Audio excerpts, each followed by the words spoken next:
안녕하세요. 저는 늦게 아이들을 기르고 있고 한창 육아 전쟁을 치르고 있는 여자입니다. 오늘 제가 이렇게 사연을 쓰게 된 이유는 저희 시아버지에 관해 이야기를 해드리고 싶어서예요. 글로 사연을 써보는 것은 처음이라서 조금 횡설수설할 수도 있는데 감안해 주시길 부탁드립니다. 저희 시아버지께서 정말 큰일을 당하실 뻔하셨어요. 저도 남편도 가슴이 철렁 내려앉을 뻔했죠.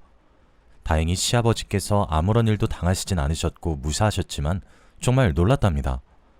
먼저 저희 시아버지는 정말 좋으신 분이세요. 왜 요즘 사람들은 시댁과 며느리의 사이가 정말 어렵다고들 하시잖아요. 그치만 저와 시아버지는 정말 아빠와 딸 같은 사이입니다. 남편은 저보다 7살 많은 사람이에요. 그리고 어렸던 시절 남편의 어머니께서는 암으로 세상을 떠나셨어요. 시아버지께서는 어머님을 무척이나 그리워하셨고 재혼도 하지 않으셨습니다. 어머니를 잊지 못하셔서 말이에요. 그래서 시아버지는 서툴지만 혼자 남편의 모든 생활을 책임지셨습니다. 사소하게 다림질부터 크게는 도시락 싸기 그런 것들까지요. 다행히 시아버지께서 돈을 적게 버시거나 그러진 않았기 때문에 다행이었죠. 그래서 시아버지는 살림 사시는 수준이 저를 한참이나 웃돕니다. 굉장히 가정적이기도 하시죠. 그리고 그런 성정을 제 남편이 정말 쏙 빼다 박았습니다. 남편은 홀아버지 가정에서 자랐지만 저 또한 홀어머니 가정에서 자랐어요. 제가 어렸던 시절에 저 또한 아버지가 일찍이 돌아가셨었거든요. 그래서 저희 어머니도 혼자 고군분투해가며 저를 길러내셨죠. 처음 상견례를 하던 날짜였는데 시아버지께서 저희 어머니께 여자 혼자서 이렇게 훌륭하게 자식을 키웠다는 사실이 얼마나 멋있는지 모르겠다고 한마디를 건네셨던 장면이 아직도 눈에 선할 정도지요. 저희 시아버지는 그렇게 멋진 분이십니다. 외적으로나 내적으로나 말이에요. 저희 남편도 시아버지가 언성을 높이는 모습을 살면서 단 한 번도 본 적이 없다고 해요. 처음에 시아버지께 인사를 드리러 갔을 때에도 남편을 혼자 길러내셨다고 하셔서 조금 겁을 먹었습니다. 남자 혼자 살림을 사는 것이 쉽지 않으니까 깐깐하시거나 엄격하시면 어쩌나 정말 걱정했었죠. 그런데 전혀 아니었습니다. 저는 누추한 곳에 찾아온 귀한 손님이라고 하시면서 물 한 잔도 제 손으로 못 떠먹게 하셨었죠. 다른 사람들은 시댁에 가면 과일 깎기 테스트를 당한다고 하거나 식구들이 먹은 설거지를 시킨다거나 한 데서 정말 걱정도 많이 하고 마음도 단단히 부여잡고 왔는데 정말 세상 따뜻하고 자상하셨죠. 제가 왔다고 과일도 직접 깎아주셨는데 사과도 토끼 모양으로 아주 귀엽고 예쁘게 깎아주셨더라고요. 시집살이를 당하면 어떻게 헤쳐나가야 하는 것인지에 대해 몇 날 며칠 밤을 고민한 것이 무색할 정도로 시아버지는 제게 정말 따뜻하신 분이셨죠. 결혼을 한 이후에도 마찬가지셨어요. 시아버지는 사위가 100년 손님이면 며느리는 1000년 손님이라고 하시면서 제가 시댁에 가는 날이면 구첩반상을 시아버지께서 직접 차려주셨어요. 저희 시아버지가 특히 갈비찜을 정말 기가 막히게 잘 만드셨거든요. 제게 너무 잘 대해주셔서 오히려 남편이 질투를 할 정도였습니다.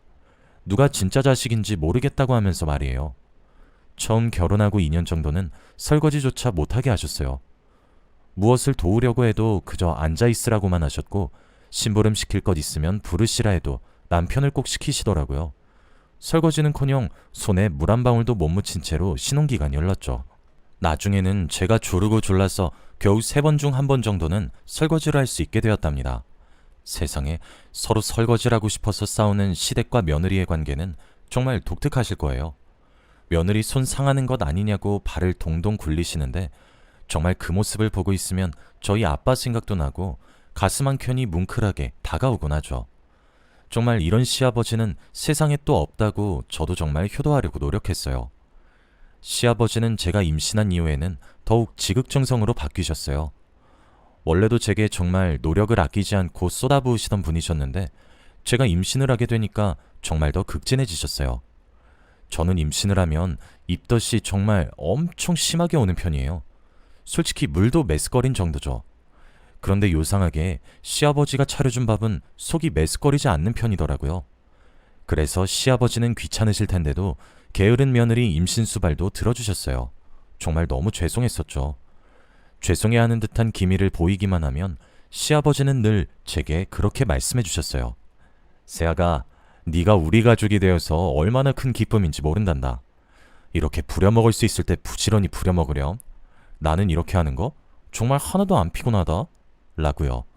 그 말이 얼마나 감동이었는지 아직도 토씨 하나 틀리지 않고 기억하고 있어요.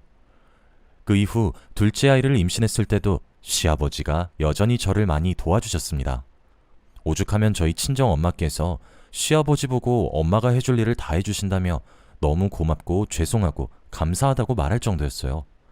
그래서 저는 정말 시아버지에게 행복한 일만 일어났으면 좋겠다고 항상 바라고 있었죠. 그렇게 둘째 아이의 신생아 시절을 한창 보내면서 전쟁을 치르던 도중이었습니다. 근래에 들어 시아버지가 도통 보이질 않는 것 같았죠. 제가 갓난쟁이에게 너무 치여 살다 보니까 눈치를 늦게 챈 것이었어요. 원래 첫째 때도 그랬듯이 하루가 멀다 하고 저희 집을 찾아오고 그러셨어야 하거든요. 혹시 불편할까봐 미리 말씀드리자면 저는 시아버지가 매일 오셔도 환영하는 입장이었습니다. 그런데 처음엔 자주 오셔서 저희 아이도 보고 저도 보고 하시던 시아버지께서 점차 이틀에 한 번, 사흘에 한 번 이런 식으로 점점 뜸해지시더니 어느새 일주일에 2번 정도 오면 자주 오시는 걸로 되어버렸더라고요. 그래서 시아버지가 집에 놀러 오셨을 때 남편이 잠깐 자리를 비운 사이에 시아버지께 여쭤봤어요. 아버님, 혹시 요즘 연애하시는 거세요? 하면서요. 그런데 아니 웬걸? 시아버지께서 얼굴이 홍당무처럼 빨개지시더니 눈도 못 마주치시고 헛기침을 큼큼 하면서 남편한테는 비밀로 해달라고 하시는 것이 아니겠어요? 저는 어머 대박! 아버님 축하드려요! 하면서 혼자 막 좋아했었죠. 아버님은 다 늙어 빠진 나이에 이제 여자 만나겠다고 하는데 다 늙어서 주책 맞지? 하시면서 의기소침하게 말씀을 하시는 거예요. 저는 아니 아버님 당치도 않아요. 사랑의 국경이 어디 있고 나이가 어디 있어요. 그리고 우리 남편도 아버님 사랑 응원할 거예요. 저번에 아버님 혼자 사시는 거 너무 외로울 것 같지 않냐고 제가 넌지시 물어본 적 있는데 남편도 아버님이 좋은 여사님 만나서 노년 행복하게 보내시면 좋겠다고 저한테 살짝 얘기한 적이 있거든요. 아버님 축하드려요. 너무너무 잘 된 것 같아요.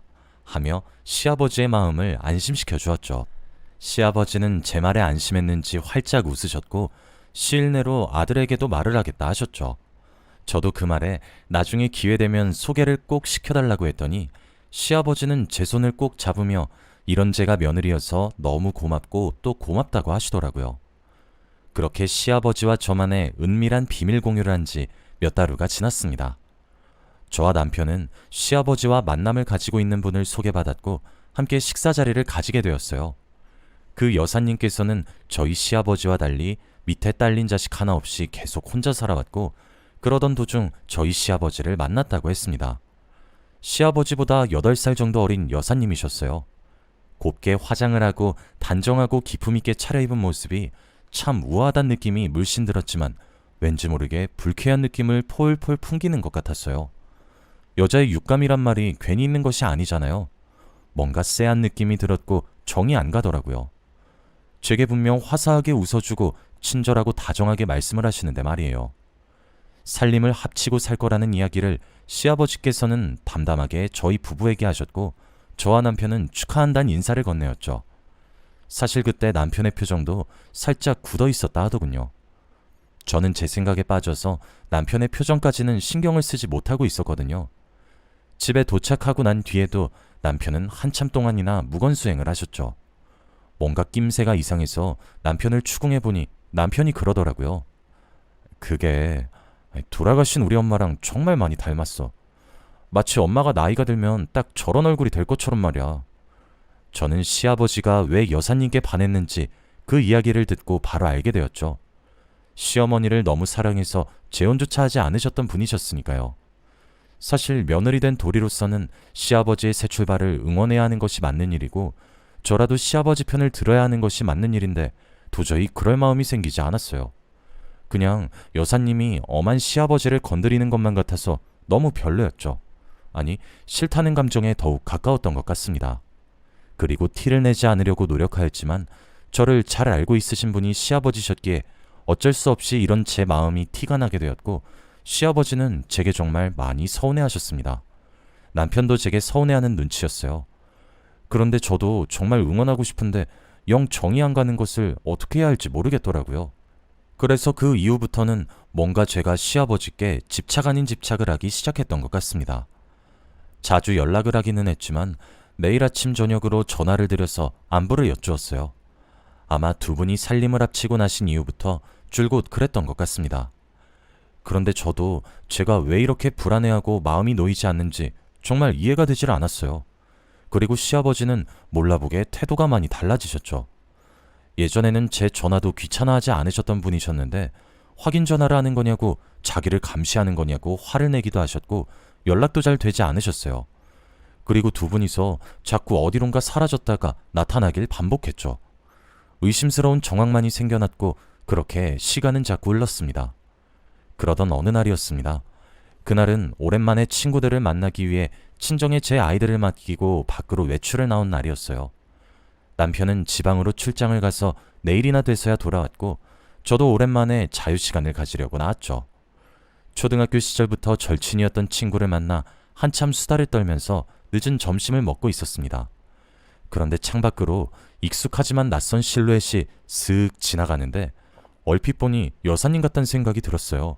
그런데 제 절친은 제 사정들을 훤히 다 알고 있거든요. 우린 서로의 많은 이야기를 공유하다 보니까 말이에요.